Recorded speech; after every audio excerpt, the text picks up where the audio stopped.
Amigos, bienvenidos a Radio Uruguay, bienvenidos a La Máquina de Pensar. ¿Cómo andan? Espero que anden bien. Arranca La Máquina de Pensar. Hoy jueves, amigos, estamos a un día del próximo Todos Somos Raros. Lo hemos dicho durante toda la semana. El ciclo que entra en su cuarta temporada y que va en el Centro Cultural de España y que se llama Todos Somos Raros, se va a inaugurar este año 2019 con Nada que no sepas, una novela de la escritora María Tena.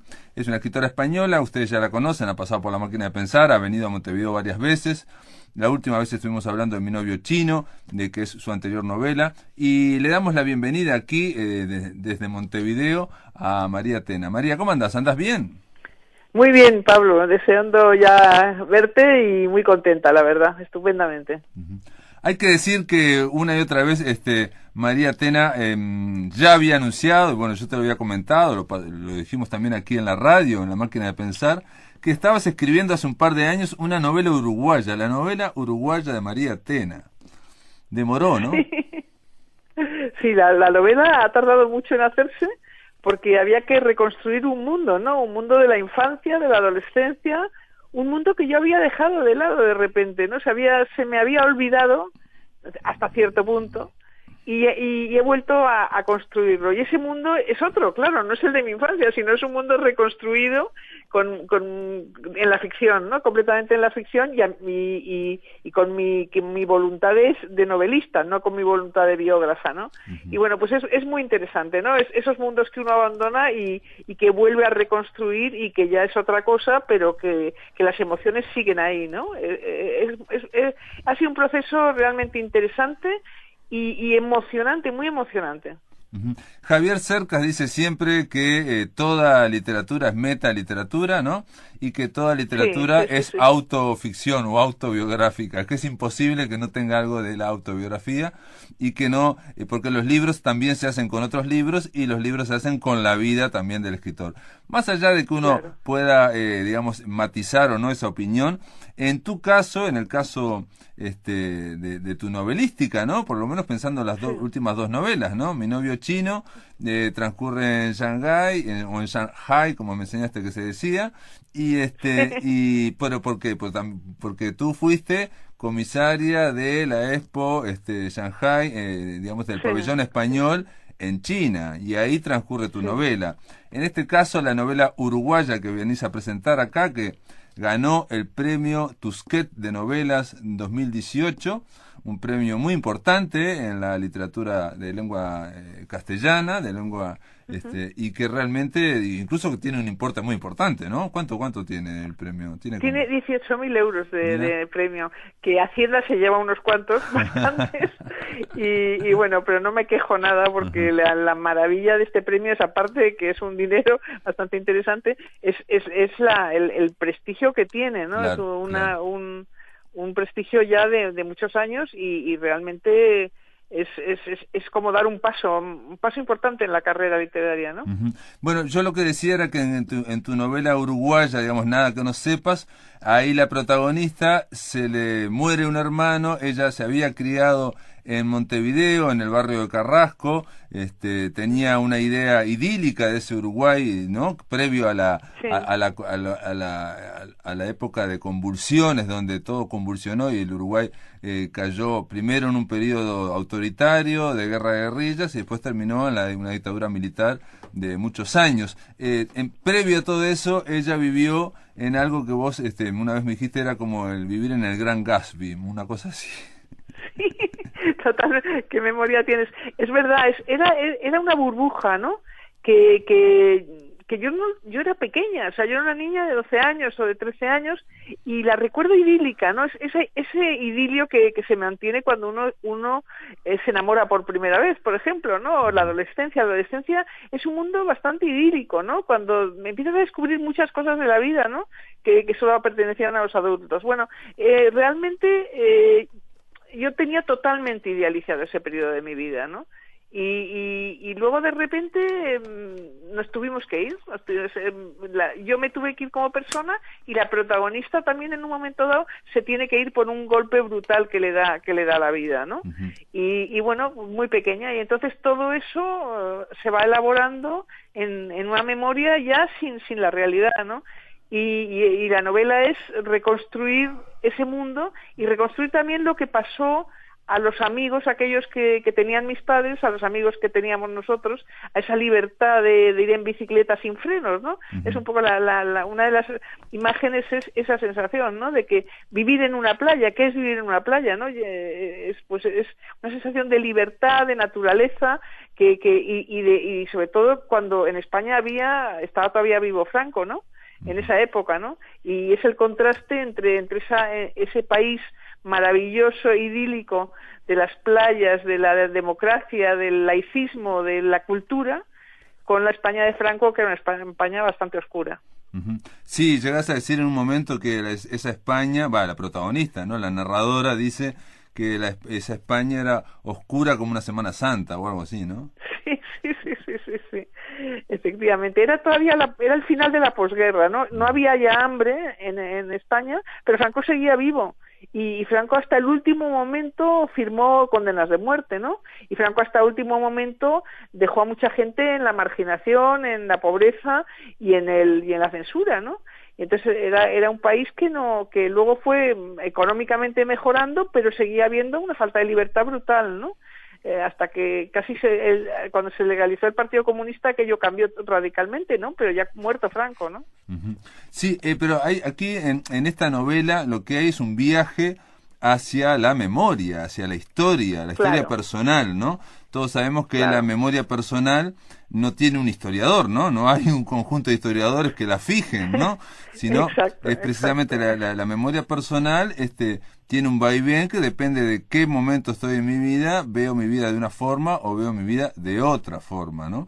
Y en este caso, esta protagonista está en crisis, en una especie de crisis existencial, matrimonial, pero también hay algo importante. Esta protagonista, y en eso hay un paralelismo con tu vida, digamos, pasó muchísimos años, décadas sin volver, porque ese Montevideo, digamos, era como la patria de la infancia, ¿no? La patria del escritor, ¿no? Donde no se podía entrar. Y volver ahí, ¿qué iba a pasar al volver ahí? Y lo que ocurre es que en el caso de la protagonista, muere un hermano. Y al morir un hermano, es como que le trae el recuerdo de la finitud de la vida, del límite de la vida, y dice, bueno, yo no voy a perder más tiempo, voy a volver y voy a ver qué es lo que va a pasar en esa patria de la infancia, ¿no? O sea, sabiendo que pasaron 40 años y sabiendo lo que sabemos todo de países, digamos, a los que uno fue, pero que no son el tuyo, digamos, no tienen todos familiares, o sea, no hay muchas raíces, supuestamente ahí podía cambiar todo. Pero en esta novela, nada que no sepas, la protagonista viene y se encuentra con que los compañeritos y compañeritas de clase de cuando tenía 6, 7, 8, 9 años, 40 años después, todos la reconocen, se recuerdan, en fin, como si no hubiera pasado el tiempo. Sí, en la realidad fue impresionante y en la ficción también. Lo que quiero recordar, y quiero insistir en ello, y voy a insistir en ello cuando hablemos ya directamente, es que es una novela, es ficción, todo es ficción. Es decir, lo único que no es ficción es que estuvimos allí en los años 60, ¿no? O sea, la familia Atena estuvo allí en los años 60 y yo era una persona de la familia Atena, ¿no? Y yo viví en ese pequeño mundo del barrio donde vivíamos, que era un barrio muy agradable, de la libertad, todo lo que era Uruguay en los años 60, que era un país feliz, con una economía muy saneada, y entonces todo eso es verdad. Y esos personajes existieron y los conocí, pero los conocí de lejos porque era una niña, no eran los adultos a los que mirábamos, los niños mirábamos a los adultos, mirábamos a los padres. Y entonces todo eso existió y lo reconocí, pero la gente no hacía lo mismo que yo pongo en la novela. O sea, yo en la novela les doy unos papeles a estos actores, ¿no? Claro. A estos actores que existieron, ¿no? Y que no los llamo por su nombre, evidentemente, pero existieron. Y yo les doy unos papeles que me invento, ¿no? Esto puede crear algún problema. Pero bueno, yo me he lanzado y creo que para llegar a la verdad hay que contar muchas mentiras, lo decía Vargas Llosa y lo dicen todos los narradores, ¿no? Sin duda. Cuento muchas mentiras para llegar a una verdad, ¿no? Sin duda, porque esa verdad que vos querés plantear y que en la novela, en un momento de la novela se dice, que era una experiencia intensa que era incapaz de verbalizar, porque la habría matado, llega así, pero la habría matado. Entonces, digamos, estamos hablando de experiencias intensas, incapaces de ser verbalizadas y que hay que recurrir a otros rodeos. Sí. A otras aproximaciones. El problema es eso, que cuando tienes 11 o 12 años ves las cosas que pasan, vives las cosas, te emocionan las cosas, te duelen o te alegran las cosas, pero no sabes verbalizarlas y no sabes intelectualizarlas, no sabes buscar las razones, ¿no? Entonces cuando eres mayor empiezas esos signos que no entendías empiezan a tener interés y son un misterio, ¿no? Que tienes que descifrar, ¿no? Entonces yo no digo que lo que yo cuente es verdad, sino que es una cosa que pudo pasar. Claro. No sé si pasó o no pasó, pero pudo pasar, ¿no? Sí. Y eso es muy interesante porque claro, a veces eso es la verdad literaria, ¿no? Que tú a través de todas tus intuiciones, de todos tus deseos, porque el escritor escribe en los márgenes, ¿no? Escribe en lo que desea, en lo que sueña. Lo más bonito de escribir no es escribir lo que pasó de verdad, que es un aburrimiento, porque ya te lo sabes. Es qué querías tú que pasara, ¿no? Claro. Y entonces ahí encuentras la verdad literaria, ¿no? Que es lo que en esta novela tiene. Esta novela es de verdad, aunque esté montada en mentiras, ¿no? Es una especie de ejemplo clarísimo, ¿no? Yo abandono un paisaje y cuando vuelvo a ese paisaje es otro, ¿no? Y sin embargo es verdad también, no sé, para mí ha sido una vivencia muy emocionante. Yo escribí la novela sobre una ficción y muy como en un laboratorio. Y el último día que terminé la novela me pasé 5 días llorando, ¿no? Porque era mi vida, ¿no? Aunque no lo fuera, ¿no? Es tan misterioso y tan bonito que se nota, en la novela se nota. La gente me devuelve eso a mí cuando lo lee, ¿no? Sí, y eso está siendo alucinante. Alucinante. Ha tenido varias ediciones, también hay que decir, digo que no solamente ganó el premio Tusquets, sino que eso es otra cosa, agotar varias ediciones en España, y bueno, y ahora ha sido editada en Buenos Aires y también está aquí en Montevideo. Entonces estamos hablando de que, lo que decís vos, de que hay una interacción con el público, que el público también, los lectores, proyectan, como si cuando se enganchan con una novela, proyectan en esa novela su propia historia, ¿no? Claro, es que lo más bonito de escribir es que el lector te devuelve otra novela, ¿no? Claro, cada lector que lee la novela te devuelve otra historia y cada vez se multiplica más la emoción y el asombro ante una raíz que tú has puesto pequeñita, como va creciendo, ¿no? Y es muy bonito. Ya no es tuya la historia es de mucha gente y así están respondiendo, ¿no? Y por eso también tenía tantas ganas de ir al Uruguay, ¿no? Porque el Uruguay siempre está en mi corazón y quería estar allí, ¿no? Para vivir eso mismo, aunque pueda haber algún problema incluso, o sea, que pueda haber alguien que no esté conforme, que no le guste la versión que yo he dado de aquella época, pero eso mismo también me interesa, ¿no? Me interesa saberlo. No, de todas formas hay que decir que también, María, ese Uruguay es previo, tiene que ver también con esa clase alta de Carrasco, que por ejemplo después en un momento se sufren el accidente de la tragedia de los Andes, o en otro momento todos esos jóvenes o muchos de esos jóvenes ingresan a la guerrilla, al MLN, o sea, digamos, se parte todo ese Uruguay. Hay un momento de que también dice la narradora: de nuevo me sorprende la intuición de los niños, ese saber y no saber a la vez. Me llegaba un mensaje que yo no podía interpretar, algo que me dolía, como si me hubiera sentado mal la cena. Y ahí habla de algo, dice: hasta que reconocí ese tormento fantasma, los dolores de cabeza, el pelo que me tiraba sin ninguna razón, tan niña todavía. Ahora me impresiona pensar en esas cosas que sucedían ante mis ojos y en las que no me paré a pensar, no era capaz. La palabra, las palabras, lo que no supimos entonces es que fue precisamente esa noche la abuela se puso peor, ni que al día siguiente murió. Bueno, ahí continúa, digamos, ¿no? Esos niños están mirando todo. Y están de alguna forma registrando, pero a otro nivel, ¿no? Registrando, pero no lo pueden verbalizar. lo que está ocurriendo, ¿no? Así es. Es exactamente eso, ¿no? Lo que pasa. Que la historia es como querer verbalizar todo lo que no has verbalizado durante unos años que has vivido muy intensamente y no lo sabías, ¿no? No sabías lo que estaba pasando. En un momento dado en la novela pone los adultos eran sospechosos, o sea, entre los mayores eran sospechosos. O sea, la pandilla de los niños pensábamos que los mayores sospechábamos, pero no sabíamos de qué, ¿sabes? No sabíamos lo que pasaba, ¿no? Y eso es también interesante, ¿no? Bueno, pero eso es lo que ven los niños de los adultos, sobre todo cuando no pueden, por ejemplo, asistir a las conversaciones, o cuando llega a determinado tema y dicen, bueno, se van, o vosotros, ¿no? Sí. Os vais de aquí, Sí, ¿no? sí, sí. Entonces, ahí uno queda, justo lo más interesante, y y me tengo que ir, ¿no? También hay, digamos, esto obviamente, supongo yo que lo pusiste a propósito, que hay una serie de referencias o de pequeñas citas literarias, ¿no? Por ejemplo, en un momento decís, la narradora dice, esa suavidad que apenas toca la playa cuando ya a nadie le importa. Entonces yo pensé, cuando ya no importe, ¿no? Pensé en Onetti, no sé por qué. Sí, totalmente. Y hay como pequeñas... Sí, hay pequeñas referencias. Mira, la primera frase de la novela es un homenaje a Virginia Woolf. Nadie se da cuenta, ¿no? Pero la señora Dalloway dice, la señora Dalloway dijo que ella compraría las flores, ¿no? Y en la primera frase de la novela es, ese día mi padre dijo que no iríamos al colegio. No son tonterías, son referentes que uno tiene, claro, ¿no? Y que le gusta enseñarlos de vez en cuando, ¿no? Porque es bonito, ¿no? Es bonito, claro, el que una novela tenga secretos, ¿no? Tenga cosas que no se dicen.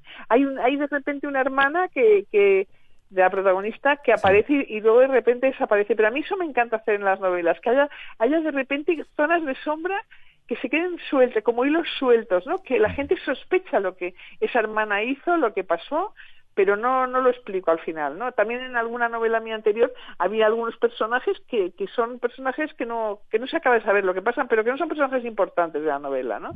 Pero sugerencias, así como cosas sugeridas, ¿no? Hay algo también que a mí me hizo pensando, digamos, leyendo Nada que no sepas, me recordé una frase de Ricardo Piglia que él aplicaba a los cuentos. Ricardo Piglia tenía una teoría que es sumamente interesante, que dice que todo cuento, ¿no? Todo cuento clásico incluso, narra una historia, narra dos historias. Una explícita y la otra que se va filtrando entre los intersticios y que se va desarrollando sin que el lector se dé cuenta. Cuando se encuentran las dos, que es el desenlace, ahí se produce ese efecto, ¿no? Se produce un efecto, digamos, de epifanía, de revelación. Nada que no sepas, y yo después me quedé pensando, Nada que no sepas, se aplica a esto, ¿no? Estamos asistiendo a todo este retorno, donde esta protagonista quiere volver al Uruguay después de 4 décadas, en fin, porque su madre murió allí, y hay una serie de cosas, hay un misterio, o digamos un misterio existencial por lo menos, quiero saber qué fue lo que pasó alrededor, bla, bla. Y en realidad después está pasando otra cosa que obviamente no vamos a develar. Exactamente. Y me quedé pensando por qué nos agrada o nos interpela tanto esta estructura. Y pensé si no será que refleja lo que hacemos cotidianamente en nuestras vidas, ¿no? Que estamos hablando de determinados temas, nos preocupan determinados asuntos, en fin, y de repente, descubrimos que en realidad estábamos acá cerca por otra cosa. Sí. Me gusta mucho porque yo he leído, claro, mucho a Piglia y he leído mucho sus teorías sobre el cuento y me encanta que lo veas. Yo eso lo hice inconscientemente, pero es verdad que hay un tema oculto que es el importante, ¿no? Claro. Y lo otro es como es una cosa que tira muchísimo de la novela, que engancha mucho porque el tema de los padres es un tema fundamental en la narrativa, ¿no? Dice a Manuel Vilas, ¿no? Que ha ganado todos los premios del mundo con sus padres. Yo no quería ganar premios con mis padres, pero el tema de los padres, ¿qué hubieran pensado? ¿Qué hubieran dicho? ¿Cuál era su vida entonces? Toda esa curiosidad que todos tenemos con nuestros padres y que están ahí siempre, también es un tema. Pero el tema de la novela es otro. Es otro, a pesar de todo. Sí, sí, sí, no, digamos, de alguna forma, digo, incluso poniéndonos en plan psicoanalítico, estaba el tema de Tánatos por un lado y de Eros por el otro, digamos, ¿no? Parece Claro, que claro, la novela está dominada por una zona y después aparece otra zona. Pero me encanta que me digas que no te habías dado cuenta, porque eso también le ocurre a los escritores mismos, ¿no? Estar escribiendo algo, atendiendo algo, y después descubrir que no, que en realidad he estado hablando de otra cosa sin darme cuenta y que el sentido de la novela era ese descubrimiento. Sí, no me había dado cuenta que era lo de Piglia. Es verdad que de repente me di cuenta que este gancho que yo usaba iba a acabarse antes de que se acabara la novela, con lo cual no era el más importante, ¿no? Estas cosas que lo vas viendo cuando vas escribiendo, ¿no? El texto te ayuda mucho, ¿no? El escribir te va ayudando a descubrir cosas también, ¿no?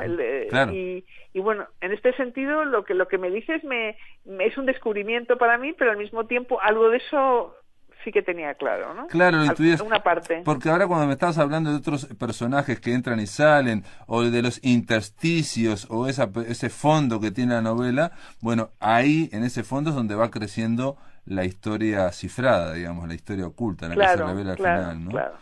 Y eso es lo que que es confusa y que es difusa y que va mucho más allá de la anécdota de si no sé quién era no sé cuántos, de que si la falda que usaba una mujer era ya sabemos quién es. Eso no me interesa nada, en cambio, ¿no?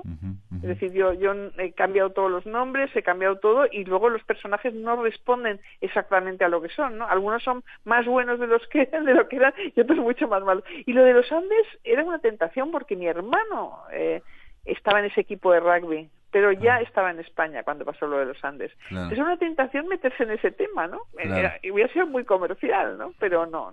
Claro. Y un poco lo de los Tupamaros también, lo de los Tupamaros es una herramienta para descubrir algunas cosas, pero no quería meterme en esos dos temas porque son dos temas fuertísimos del Uruguay y son del Uruguay, no son míos, porque yo tampoco viví esa época, ¿no? Claro. Allí. Entonces preferí no meterme a investigar porque se me iba la novela, ¿no? La novela es esos años dorados del Uruguay y lo que pasó después, ¿no? Pero de una manera a través de muchas otras cosas, ¿no? Sí, en realidad la novela es un regreso, es como Ulises que regresa a Ítaca y va encontrando todo, bueno, es un regreso, el regreso a una isla que en su mente era espectacular y bueno, y que va viendo los cambios y no sabe si esos cambios ocurrieron en la realidad o lo está comparando con recuerdos que son inventados, ¿no? La protagonista va avanzando sobre esa memoria y sabe, y es muy consciente aparte, eso es lo que más me llamó la atención, lo dice, no sabe qué parte es recuerdo y qué parte es un invento. María, un minuto nada más, que me gusta que digas eso, porque en todas las dedicatorias siempre pongo esta historia de recuerdos inventados, ¿no? Porque es eso, ¿no? Claro, exacto. Sí. También la verdad se inventa, creo que decía Machado, ¿no? Antonio Machado. Efectivamente.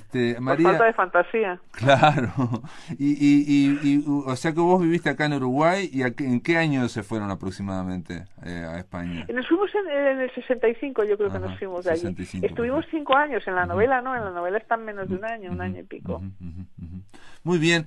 Nada, María Tena, mañana viernes vamos a estar en el Centro Cultural de España, 19:30 horas, vamos a estar conversando con ella y con Ángeles Blanco en el primer encuentro de Todos Somos Raros. Nada que no sepas es la novela que ganó el premio Tusquets. Simplemente decirte gracias y gracias por venir y nos vemos mañana. Muchas gracias, Pablo. Nos vemos mañana. Un abrazo muy fuerte a todos. Hasta luego. Hasta luego. Amigos, la UNESCO en 1999, en su reunión en París, decidió proclamar el 21 de marzo como Día Mundial de la Poesía y bueno, nosotros aquí vamos a unirnos a ese Día Mundial de la Poesía con la voz de Ida Vitale. Diezmo. A la hora de la ráfaga impía, flecha el perfil, cuchillo el breve destello, el minutero lanza. La palabra que primero se distrajo centellea bajo el rayo y se deja quebrar ávido vidrio. Todo acecha. No está cansada la memoria de jurar la no reincidencia. Cuadro. Construimos el orden de la mesa, el follaje de la ilusión, un festín de luces y sombras, la apariencia del viaje en la inmovilidad. Tensamos un blanco campo para que en él esplendan las reverberaciones del pensamiento en torno del ícono naciente. Luego soltamos nuestros perros, azuzamos la cacería, la imagen serenísima, virtual, cae desgarrada. La palabra, expectantes palabras, fabulosas en sí, promesas de sentidos posibles, airosas, aéreas, airadas, ariadnas. Un breve error las vuelve ornamentales. Su indescriptible exactitud nos borra. Las puertas, entre tanto. Las puertas, entre tanto, siguen abiertas de par en par, esperan que el aire humano tibio cierre el paso a la muerte que hace su recorrida, quién sabe con qué máscara especiosa, con qué hilván secular que una en un frío racimo muertes tan distanciadas y ajenas, abuelo y sus hermanas, la víctima y la horrenda, y sus desilvanadas historias enemigas, y los palermitanos comienzos hacia atrás, hacia la historia noble y las historias mínimas, y el bisabuelo constructor, primero en elegir el punto de los siguientes nacimientos, mi abuela ya castigada a pueblo como es su hermano músico, y toda la secuencia y desarraigos, y yo tanteando aquí las suertes y su encaje. Esta era Aida Vitale, nos estaba brindando estos poemas simplemente para hablar un poco. Digo, Ida va a recibir muy pronto el Premio Cervantes de Literatura y realmente es una doble celebración de la poesía y de la literatura uruguaya. Amigos, ahora en La Máquina de Pensar vamos a darle la bienvenida a Roberto Bennett, el escritor Roberto Bennett. ¿Cómo andas, Roberto? ¿Andás bien? Hola, ¿qué tal? Sí, muy bien. Gracias por la invitación. La idea de hablar con Roberto Bennett ha pasado por aquí con varios libros. En este caso, publicaste Crónica de Rincones Lejanos, Crónicas. Y en este caso, vos siempre hablaste, digamos, tuviste varios libros, digamos, semi-autobiográficos, en base a experiencias tuyas, ¿no? Obviamente, a veces vinculadas un poco con la ficción, ¿no? Como aquel de Berkeley, ¿no? Exacto, que está un poco vinculado, pero siempre muy cercano a experiencias tuyas, ¿no? Me acuerdo que Vivencias. Vivencia, la de Berkeley, me acuerdo claramente que estaba muy buena aquella novela, y que pero era básicamente como una especie también de registro del clima de la época, ¿no? En este caso son crónicas donde está el protagonista, la primera persona es Roberto Bennett. Sí, esto son crónicas de viajes realizados a lo largo de, no sé, 20, 30 años casi, a distintos lugares del mundo, en las cuales lo que cuento es experiencias vividas, vivencias, trato de describir el lugar, que en algunos casos es curioso porque luego he vuelto, después que escribí sobre eso, y claro, ha cambiado tanto. Claro. Pero entonces me gusta porque es un reflejo de lo que era. Claro. Es como un retrato en sepia, que queda para el recuerdo. Sí, queda, aparte es un hecho literario, queda en la literatura, queda en la imaginación también, ¿no? Exactamente. Entonces, algunas de ellos ya habían sido publicados en revistas. Sí, yo me acuerdo que leí el de Orihuela, que vos vas allá a la tumba de Miguel Hernández, y eso lo había leído yo en internet, me acuerdo que Sí, me gustaba mucho. ese fue publicado en varios países en realidad, y incluso fue replicado. Me pidieron permiso para que me gustó mucho, porque en una revista de Orihuela me pidió permiso para publicarlo. Y eso sucede con Franco Vivo en España. Obviamente uno va hoy y se encuentra con lo que yo me encontré al final. A la vuelta, la segunda vez que volviste. La segunda claro, vez. Sí. Pero yo cuento más la primera vez, que fue recién llegado a España. Y bueno, lo que intento relatar también es el temor que tenía la gente a hablar de algo que fuera rojo, entre comillas, claro, poetas comunistas. Y yo incluso no sabía de que hubo la posibilidad de salvarse la vida un poco Miguel Hernández, y firmaba un poemario, obviamente. Una obra que no era de él. Sí, claro. Sí, y para poder ver a su mujer, tuvo que, y aquí incluso intervino el capellán de la cárcel de Alicante, se tuvo que casar por la iglesia. Él estaba casado por lo civil, que era legal durante la República Española. Y lo obligaron a casarse por la iglesia para poder darle permiso, vamos a decir, para que la mujer pudiera ir a verlo a la cárcel. Unas cosas espantosas. Terrible, Miguel Hernández, y además un poeta con un talento. Yo tenía entendido también que había un obispo también que estaba enconado con él, pero también porque sabía que era un gran poeta, ¿no? Entonces un poco la rabia era que fuera, digamos, republicano. Exacto. Y después la idea también de atraerlo, ¿no? Y que él había escrito algunos poemas que tenían un fondo político, porque eran escritos durante la Guerra Civil, y que eran brillantes. Sí, eran brillantes. Y entonces este obispo quiso hacerle firmar una obra que en realidad alababa al franquismo, al golpe de Estado. Ahí él se negó, y por eso no lo dejaron salir de la cárcel tampoco.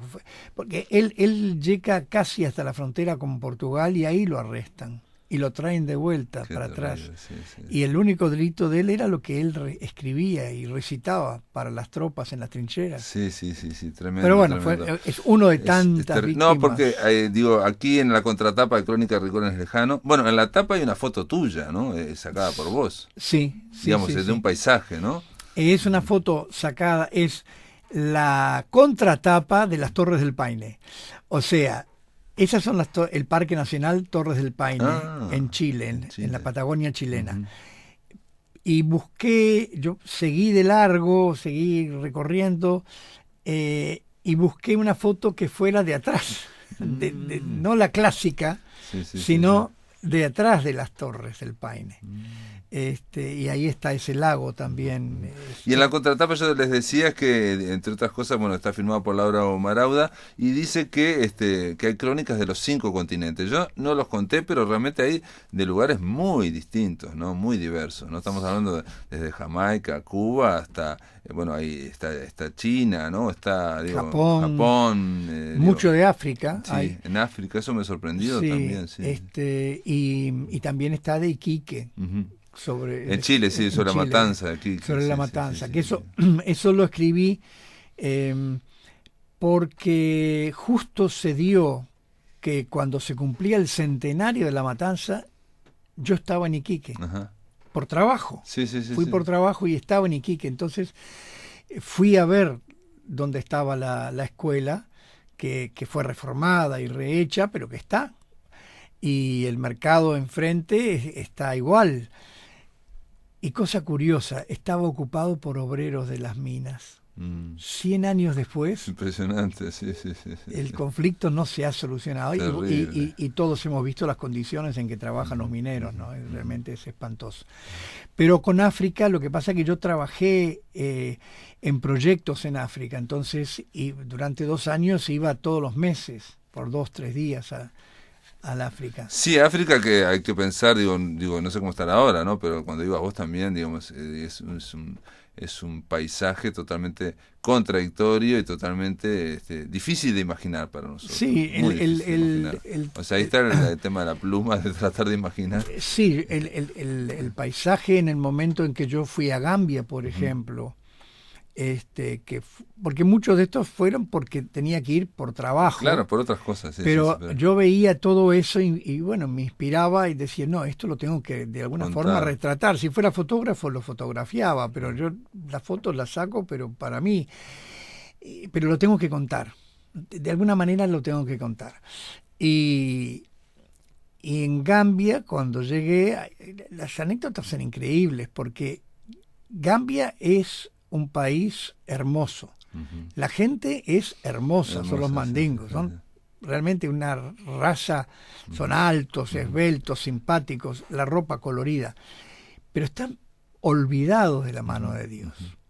Entonces uno se encuentra con cosas que realmente te decís, bueno, claro, esto es como una caricatura de lo que uno se imaginó que era África. Sí, ¿no? Claro, aparte en el caso de los mandingos, también tuvieron que fueron expoliados y utilizados como precisamente por esa fortaleza y esa valentía como obra esclava, ¿no? O sea, por otras tribus, ¿no? Por otras tribus y los árabes capturaban, ¿no? Y los árabes. Los árabes eran los grandes traficantes que venían, iban a los poblados. Terrible. Y luego los llevaban al fuerte James, que está en la boca, en la desembocadura del río Gambia, y todavía está la fortaleza. Y ahí los tenían hasta que venían los barcos holandeses, ingleses, franceses y españoles y los cargaban. Y los llevaban a los mandingos porque eran los mejores, eran los más fuertes, más resistentes. Pero yo ahí creo recordar, ahora que cuento, que aún hoy lo siguen expoliando, ¿no? Había un alemán que era un personaje que era de Odessa. Sí, que decían que podía ser de la organización de Claro, porque les estaban sacando las maderas preciosas y las piedras preciosas. Y el tipo firmó un contrato que iba a construir la carretera del aeropuerto a la ciudad. Y construyó la mitad, más Construyó o menos. la mitad y se fue. Entonces vos vas por una carretera y de repente se acaba la carretera y empieza un camino de tierra horrible, roja, toda roja. ¿Y ahora? Y no, y hay que seguir en esto. Y te llevaron al Palacio Presidencial y solamente había aire acondicionado donde estaba el presidente. Todo lo demás se morían de calor. Y Vamos a hacer una pausa, amigos. Estamos conversando aquí con Roberto Bennett en torno a este libro que se llama Crónicas de Rincones Lejanos, que es muy difícil, digamos, de que hablemos de todas las crónicas porque son muchas y sobre todo en países muy distintos. Este libro está publicado por Rumbo Editorial. Después de la pausa seguimos aquí por Radio Uruguay.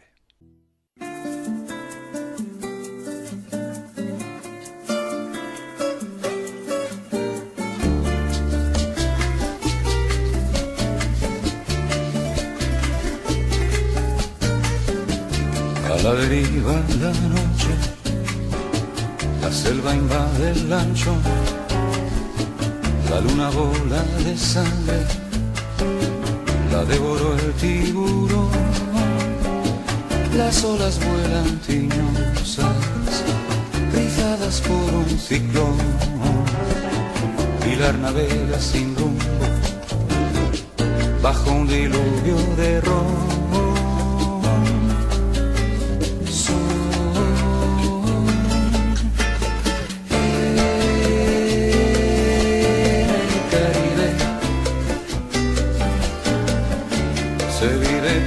Se escribe en el Caribe, se escribe como se vive bajo la noche guajira. Hemingway delira, Hemingway delira.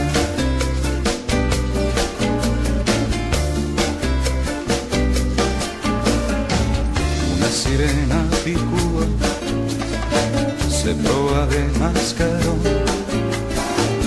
una bandera girones, lleva pintado el blasón, cabeza de cocodrilo y cuerpo de camarón, Gregorio el viejo marino sigue siendo el patrón.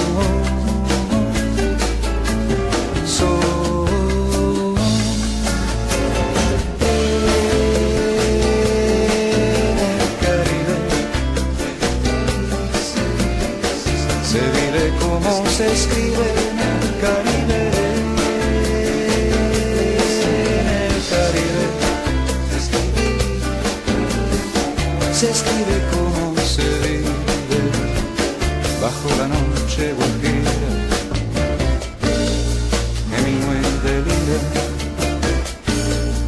Hemingway delira.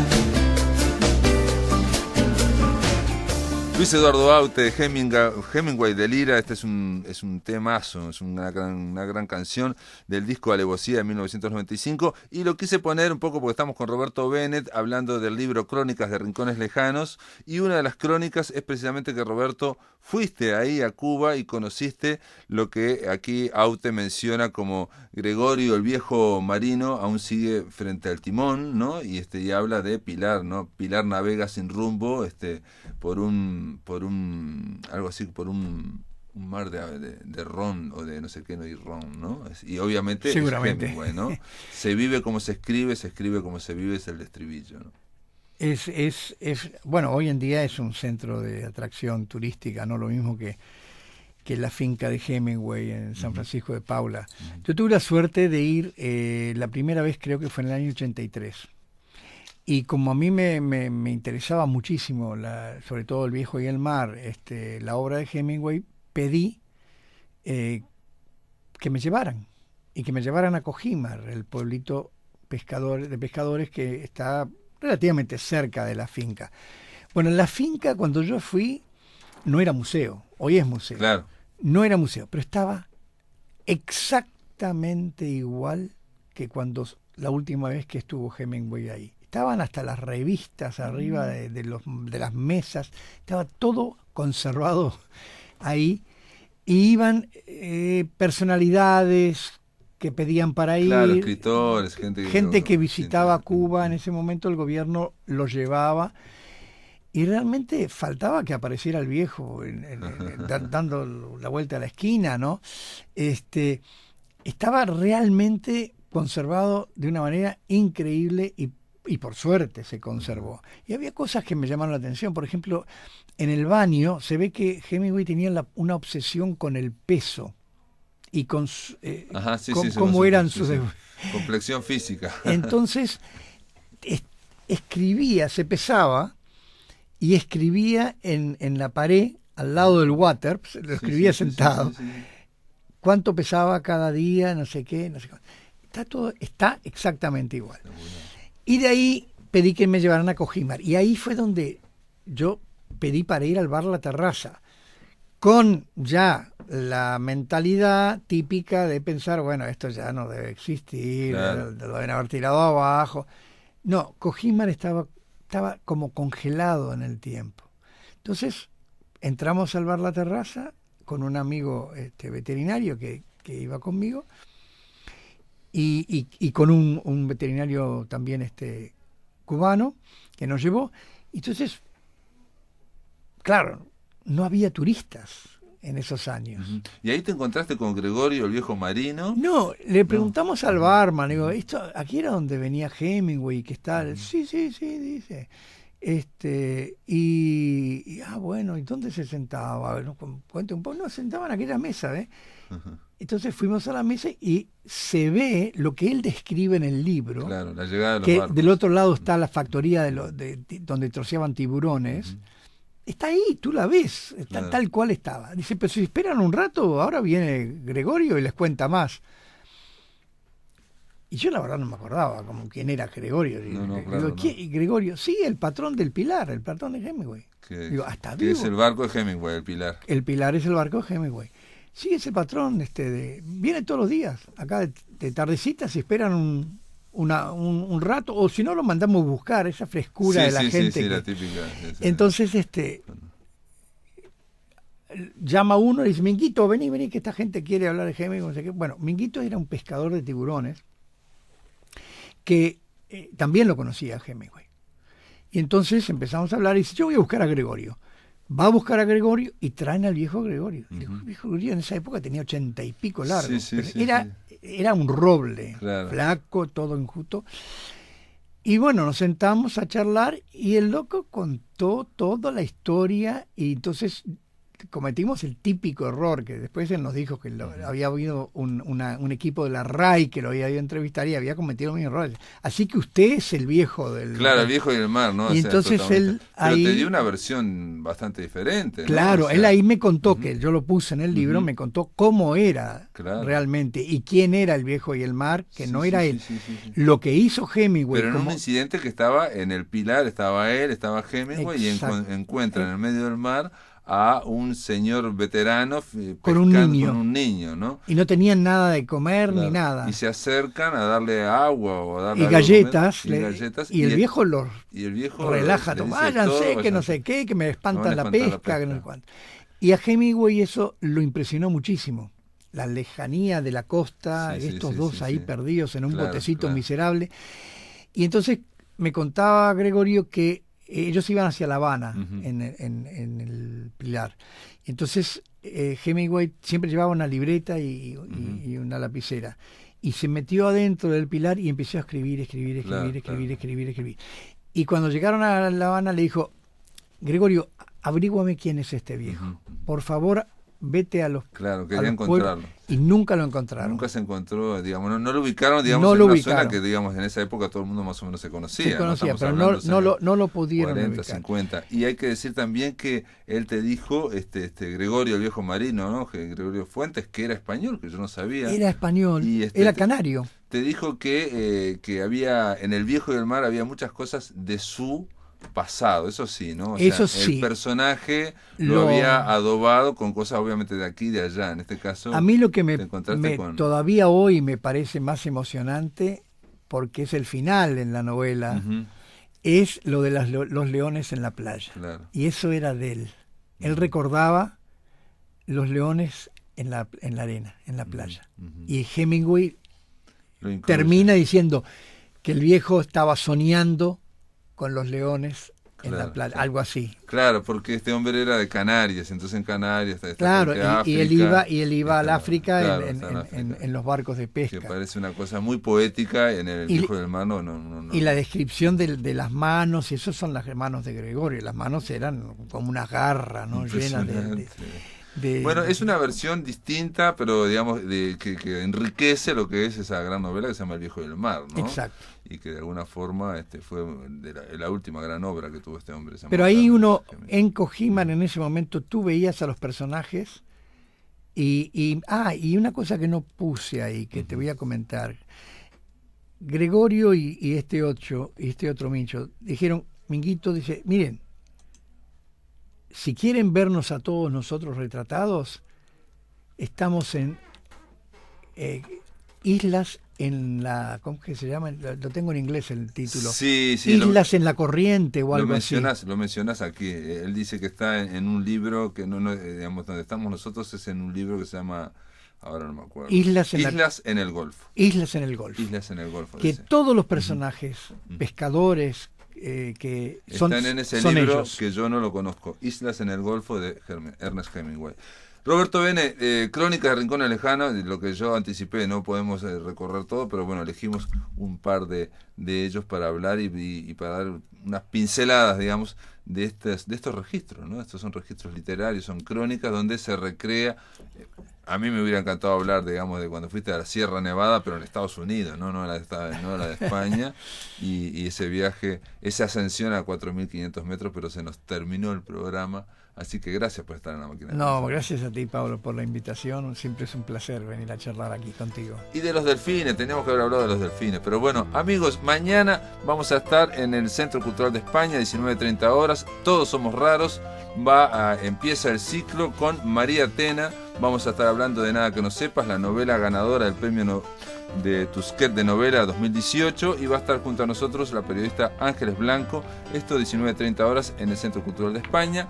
Y hay que decir, amigos, que mañana no hay Máquina de Pensar porque viene Angela Davis y Radio Uruguay va a transmitir la llegada y bueno, y toda la llegada de esta gran luchadora norteamericana. Esto es todo, amigos, que lo pasen muy bien.